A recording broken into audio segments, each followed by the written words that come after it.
నమస్తే welcome to Bharat today Telugu news.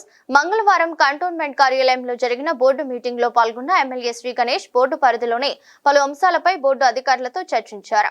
Cantonment board పరిధిలోని మొత్తం 8 వార్డులలో ప్రజలకు రోడ్లు, నీటి వసతి, సీవరేజ్, ఎలక్ట్రిసిటీ లాంటి మౌలిక వస్తువుల కల్పన బాధ్యత బోర్డుదేనని స్పష్టం చేశారు.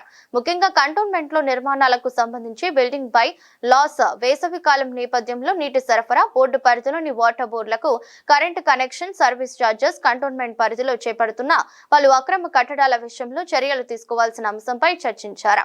బోర్డు రెజల్యూషన్స్ లో ఏకపక్షంగా కాకుండా ప్రజల తరపున గొంతు వినిపించడానికి ప్రజా ప్రతినిధులైన ఎంపీ, ఎమ్మెల్యేలకు ఓటు హక్కు కల్పించాలని ఎమ్మెల్యే డిమాండ్ చేశారు. బోర్డు పరిధిలోని 14 ఎకరాల ట్రెంచింగ్ ల్యాండ్ లో డాగ్ కేర్ కు, గోశాలకు 2 ఎకరాలు కేటాయించిన మిగతా 12 ఎకరాలు కబ్జాకు గురికాకుండా చూడాలని, కమర్షియల్ కార్యక్రమాలకు ఉపయోగించడం ద్వారా ఆదాయం వచ్చే మార్గాలు చూడాలని సూచించడం జరిగింది. అప్పుడే బోర్డు ఆదాయం పెరిగి ప్రజలకు మెరుగైన సౌకర్యాలు కల్పించడానికి అవకాశం కలుగుతుందని ఎమ్మెల్యే సూచించారు. దానికి వాళ్ళకి సమాధానం లేదు. ఇంతవరకు ఏమైందంటే కంటోన్మెంట్ చరిత్రలో ఎవ్వరు గొంతు విప్పి ఇక్కడ ఎమ్మెల్యే మాట్లాడకపోవడం, బోర్డు మెంబర్లు కూడా సరిగ్గా చేయకపోవడమే ఈరోజు ఈ దుస్థితి ఉంది. ఇక్కడ మరీ ముఖ్యంగా మా ప్రజాప్రతినిధులను కూడా ఇన్వాల్వ్మెంట్ చేసి, అధికారులను కూడా ఇన్వాల్వ్మెంట్ చేసి, కొంతమంది ప్రజలను కూడా ఇన్వాల్వ్మెంట్ చేసి ఈ సమస్యని, ఈ నిధులని శాశ్వతంగా పరిష్కారం చేయాలని కోరాను.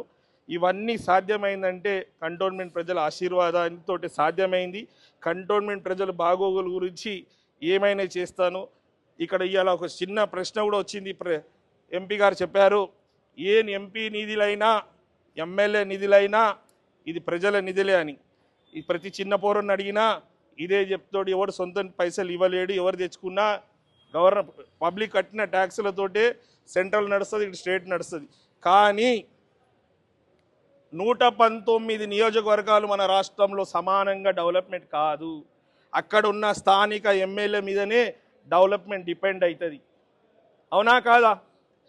ఎవరైతే సత్తాగల్ల ఎమ్మెల్యే ఉంటాడో వారి ద్వారానే డెవలప్మెంట్ అవుతుంది. అదే మాదిరిగా ఎవరైతే సత్తాగల్ల ఎంపీ ఉంటారో వారి నియోజకవర్గానికి ఎక్కువ నిధులు తీసుకుంటాడు. కాబట్టి నేను 5 సార్లు ఉంటానా అంటే నేను ఒక్కసారి ఉన్నా కూడా నేను 5 సార్లు చేసే పని చేయాలనేది తపన. మళ్ళీ నిలబడుతానో లేదో అనేది కాక ఉన్నసారి ఒక్కసారి పర్ఫెక్ట్గా జనాల గురించి మంచి పని చేసి పోవాలి. 100 సంవత్సరాలు బతికి ఎవరికి యూజ్ లేకుండా జీవితానికి అర్థం లేదు. 30 సంవత్సరాలు బతికైనా ప్రజల గుండెలో ఉండాలనే ఆలోచనతో బతుకుతాను. Thank you. రోడ్లు కావచ్చు, సేవరేజులు కావచ్చు, నీళ్లు సదుపాయాలు కల్పించాల్సిన బాధ్యత వీరిదే. నేను ఈరోజు బోర్డుల వారికి ప్రశ్నించాను, ఒకవేళ నేను ఇన్ఎఫిషియెంట్ ఎమ్మెల్యే ఉండి ఎవరైనా ఇన్ఎఫిషియెంట్ ఎంపీ ఉంటే డబ్బులు తీసుకురాకుంటే మీరు ప్రజలను ఇబ్బందుల్ని గురి చేస్తారా, వాళ్ళకు నీళ్ళు ఇవ్వరా అని అడగడం జరిగింది. దానికి వాళ్ళకి సమాధానం లేదు. ఇంతవరకు ఏమైందంటే కంటోన్మెంట్ చరిత్రలో ఎవ్వరు గొంతు విప్పి ఇక్కడ ఎమ్మెల్యే మాట్లాడకపోవడం, బోర్డు మెంబర్లు కూడా సరిగ్గా చేయకపోవడమే ఈరోజు ఈ దుస్థితి ఉంది. ఇక్కడ మరీ ముఖ్యంగా ఈరోజు ఇంకో విషయం కూడా బోర్డులో ప్రస్తావన తీసుకురావడం జరిగింది. దానికి మొదలుగా మన ఎంపీ, మల్కాజ్గిరి ఎంపీ ఈటెల రాజేందర్ గారు మన బోర్డులో ఏదైతే ఎజెండా పెడతారో అవసరమైన దానికి మీరు ప్రయారిటీస్ తీసుకొచ్చి అందరితో సంప్రదింపులు జరపాలని చెప్పడం జరిగింది. దానికి సర్వరోగానికి ఒకటే మందు ఎట్లా ఉంటుందో ఆ మందు కూడా బోర్డు ఎలక్షనే అని నేను చెప్పడం జరిగింది. బోర్డు ఎలక్షన్స్ పెడితేనే జనాలు ఆ బోర్డు మెంబర్ని కలుస్తారు, వాళ్ళ సాధక బాధలు చెప్పుకుంటారు. ఆ బాధలు బోర్డు మెంబర్ తీసుకొచ్చి బోర్డులో ప్రస్తావించి వాళ్ళ సమస్య పరిష్కరిస్తాడు. ఈరోజు సుమారు 5.5 సంవత్సరాలు అవుతుంది బోర్డు మెంబర్ లేక కంటోన్మెంట్ ప్రజలు నానా బాధలు పడుతుర్రు. ఈ బీజేపీ ప్రభుత్వం ప్రజాస్వామ్యాన్ని కూని చేసి 5 సంవత్సరాల నుంచి ఒక నామినేటెడ్ మెంబర్ పెట్టుకొని ప్రజలని గందరగోళం సృష్టించి ప్రజలను ఇబ్బంది పరిస్థితులు ఏర్పడుతుంది. ఇక్కడ బోర్డు ఆనాడు ఫస్ట్ బోర్డు స్టార్ట్ అయినప్పుడు ఉట్టి అఫీషియల్సే ఉండేవారు. కానీ తర్వాత బోర్డు బైలాస్లో ఈ జనాలు ఎవరైతే ఉన్నారో వాళ్ళ గొంతుక మెంబర్ ఉండాలనేసి ఎలక్షన్స్ పెట్టి ఎలక్షన్స్ ద్వారా ఆ మెంబర్ వాళ్ళ పక్షంలో నమస్కారాలు మరియు మా కాంగ్రెస్ పార్టీ లీడర్లందరికీ నమస్కారం తెలుపుతూ ఈరోజు మన కంటోన్మెంట్ బోర్డులో మీటింగ్ జరిగింది. ఆలో సందర్భంగా చాలా విషయాలు చర్చకు వచ్చింది. అందులో చర్చలో ముఖ్యంగా సంతోషించేది ఏంటంటే ఎన్నో సంవత్సరాల నుంచి మన కంటోన్మెంట్లు ఉన్న బిల్డింగ్ బైలాస్ తోటి అనేక మంది ఇల్లు కట్టుకునే వాళ్ళు ఇబ్బంది ఉండే. ఇప్పుడు దీంట్లో కొంచెం వారికి రిలీఫ్ ఉండేందుకు ఈ నిర్ణయం తీసుకున్న వారికి నేను కూడా పార్టిసిపేట్ అయ్యి దాని గురించి వారికి విజ్ఞప్తి చేయడంతో ఈరోజు పాస్ అయినందుకు వారికి ధన్యవాదాలు తెలుపుతూ, ముఖ్యంగా ఎండాకాలం కాబట్టి ఈ త్రాగునీటి గురించి వాడుకునే నీరు ఏదైతే బోర్ వాటర్ ఉందో దాని సమస్య గురించి కూడా ప్రస్తావించడం జరిగింది. ఆ ప్రస్తావనలో చాలా దురదృష్టకరం, చాలా అంటే చాలా బాధాకరం ఏంటంటే ఈ యొక్క ఆఫీస్కి పెద్ద అయిన కంటోన్మెంట్ బోర్డు సిఇఓ గారు వారే స్వయంగా ఏదైతే కంటోన్మెంట్ బోర్డులో ఎమ్మెల్యే ఫండ్స్ తోటి బోర్ వేసామో ఆ బోర్ వేసిన దానికి మేము ఎలక్ట్రిసిటీ కనెక్షన్ ఇయ్యము అని కటాకట్టుగా చెప్పడం చాలా బాధాకరం.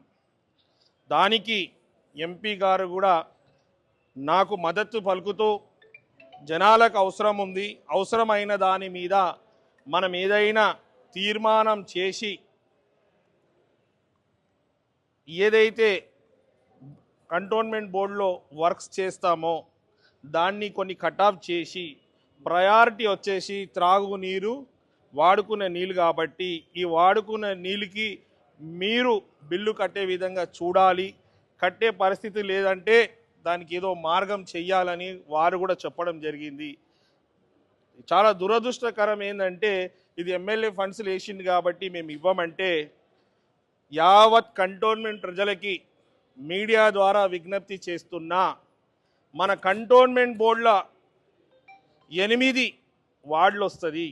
8 మంది వార్డులకి సివిక్ ఎమ్యూనిటీస్ ప్రొవైడ్ చేయాల్సిన బాధ్యత ఈ కంటోన్మెంట్ బోర్డుదే. ఎట్లయితే జిహెచ్ఎంసీ లిమిట్స్లో మున్సిపల్ ఆఫీసులు ఉంటాయో ఇక్కడ మనకు మున్సిపల్ ఆఫీస్ ఇదే కాబట్టి ఇక్కడి నుంచే బిల్డింగ్ పర్మిషన్స్ కావచ్చు, రోడ్లు కావచ్చు, సేవరేజులు కావచ్చు, నీళ్లు సదుపాయాలు కల్పించాల్సిన బాధ్యత వీరిదే. చెప్పాను, వారు మాట్లాడితే నినాదాలే కానీ అభివృద్ధి కాదు. అభివృద్ధి జరగాలంటే బోర్డు ఎలక్షన్ రావాలి. సర్వీస్ ఛార్జెస్ కూడా నేను వచ్చిన 10 నెలల్లో ప్రతిసారి అడిగితే వారు సర్వీస్ ఛార్జ్ ఎంత రావాలని, ఎందుకంటే ఈ ఆఫీస్ బీజేపీకి పనిచేస్తున్న విధంగా వ్యవహారం ఉంది. వారు ఎప్పుడు చూసినా డ్యూ ఉంది అన్నాడు కానీ ఎంత డ్యూ ఉందని ఇంతవరకు చెప్పలే. ఈరోజు ఆ డ్యూని కూడా బోర్డు మీటింగ్లో రిజల్యూషన్ పాస్ చేసి ఎంత డ్యూ ఉందని చెప్తే దాని గురించి నేను కోర్టు కన్నా వెళ్ళి పోరాటం చేసి సర్వీస్ ఛార్జెస్ తీసుకొస్తా అని చెప్పడం జరిగింది. ఎందుకంటే మాటికి చాలామంది వచ్చి బోర్డులో సిఇఓ గారిని కలిస్తే బోర్డులో నిధులు లేవు అంటారు. నిధులు లేని బోర్డు ఎందుకు మనకి? ఐదర్ రెవెన్యూ అన్న పెంచుకోవాలి, లేకుంటే సెంట్రల్ గవర్నమెంట్ అధీనంలో ఉన్నది సెంట్రల్ నుంచి డబ్బులన్నా తీసుకురావాలి. సెంట్రల్ నుంచి డబ్బులు లేవు, ఇక్కడ నిధులు లేదంటే ప్రజా సమస్య ఏమవుతుంది, ప్రజల పరిస్థితి ఏమవుతుందని ఆలోచించాల్సిన అవసరం ఎంతైనా కంటోన్మెంట్ ప్రజల మీద ఉన్నది. కాబట్టి మీరు ఆలోచించండి. వీళ్ళు అటెన్షన్ డైవర్షన్ చేసి ఇమోషనల్ బ్లాక్మెయిల్ చేస్తున్నారు కానీ డెవలప్మెంట్ గురించి ఇలాంటి ఆలోచన లేదు. మీరు ఎక్కడ చూసుకున్న రాష్ట్ర వ్యాప్తంగా ఎనీ మున్సిపల్ బాడీకి గవర్నమెంట్ నుంచి ఒక షేర్ వస్తుంది డెవలప్మెంట్ ఆఫ్ ఆ ఏరియాకి. ఇక్కడ మన బోర్డుకి సెంట్రల్ నుంచి ఒక రూపాయి నిధులు లేదు.